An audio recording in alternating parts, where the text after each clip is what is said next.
उत्तर प्रदेश के पास है और भारत के अंदर सबसे ज्यादा एयरपोर्ट भी आज उत्तर प्रदेश के पास हैं। और अभी अगले ही महीने प्रधानमंत्री मोदी जी के कर कमलों से उत्तर प्रदेश का नोएडा इंटरनेशनल एयरपोर्ट जेवर, ये जो भारत का सबसे बड़ा एयरपोर्ट बनने जा रहा है, उसका उद्घाटन भी प्रधानमंत्री मोदी जी के कर कमलों से होने जा रहा है। मंच भले ही सिंगापुर की धरती का हो या आयोजन भले ही इन्वेस्टर्स को लुभाने का, मगर बात समृद्धि के रास्ते पर तेजी से आगे बढ़ते यूपी के विकास की होगी, जो नए भारत के नए उत्तर प्रदेश का प्रतिबिंब है।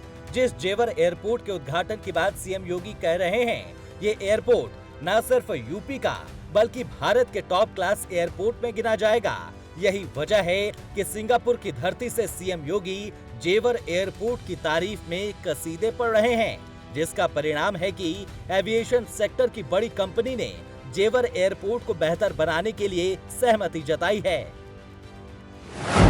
सिंगापुर दौरे के दूसरे दिन उत्तर प्रदेश को वैश्विक निवेश का एक और तोहफा मिला है।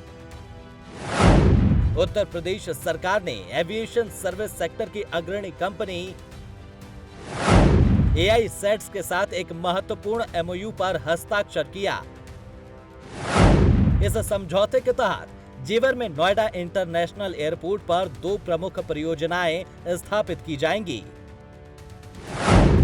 एक अत्याधुनिक कार्गो कैंपस और दूसरा world class air catering kitchen. इन दोनों प्रोजेक्ट्स पर AISETS 4,458 करोड़ रुपए का निवेश करेगी।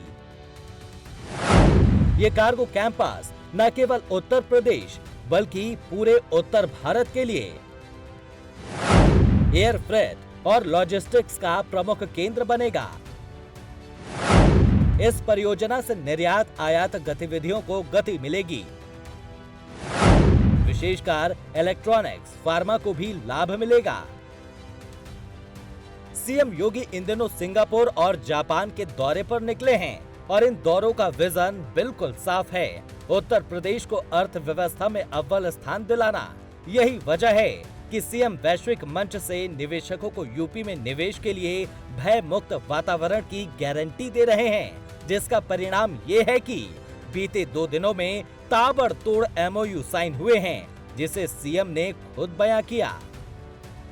अच्छा लगा कि हर एक व्यक्ति पॉजिटिव भाव के साथ सोचता है और कितना उन लोगों ने होमवर्क भी करके रखा होता है पहले से ही, और एक एक घटना पे नज़र होती है। दुनिया कितनी ट्रांसपेरेंट हो चुकी है कि आपके यहाँ क्या कुछ हो रहा है, ये सारी जानकारी उन लोगों के पास होती है।